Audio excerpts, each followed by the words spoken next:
In this lesson, you will learn about dynamic equilibrium, the conditions required for dynamic equilibrium to be reached, and examples of systems at equilibrium. Imagine you are digging a hole. You got it? Imagine, as you are digging that hole, your friend is refilling it. If you are digging the hole faster than your friend, the hole gets larger. If your friend is filling the hole faster than you, the hole gets smaller. But if the two of you are working at the same speed, there would be no change to the size of the hole. The same concept can be applied to a reversible reaction. If the rate of the forward reaction, reactants to products, is the same as the reverse reaction, products to reactants, the reaction is said to be at equilibrium. This is called a dynamic equilibrium because both processes are occurring simultaneously, even though there is no overall observable change. For a chemical system, such as a reaction or a phase change, to be at equilibrium, it must meet two important criteria. First, it must be a reversible process. Second, it must be taking place in a closed system.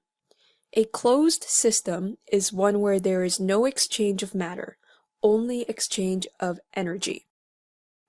An example of a reaction at equilibrium is the reaction of hydrogen and iodine in a closed container to produce hydrogen iodide. At the start of the reaction, there is a high concentration of hydrogen and iodine, and the concentrations decrease as hydrogen iodide is formed. The concentration of hydrogen iodide increases as the forward reaction proceeds. As hydrogen iodide is formed, the reverse reaction is then able to occur. Over time, the concentrations of hydrogen, iodine, and hydrogen iodide remain constant. So what is happening here? The reaction of hydrogen and iodine to produce hydrogen iodide is occurring at the same rate as the decomposition of hydrogen iodide to hydrogen and iodine. So there are no observable changes, although both the forward and reverse reactions are occurring.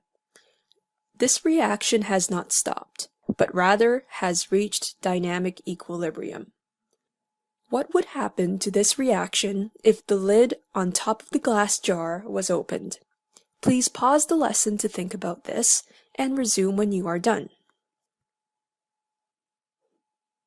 If the lid was removed, the system is no longer at equilibrium as the reactants and products, or matter, would be able to escape the system.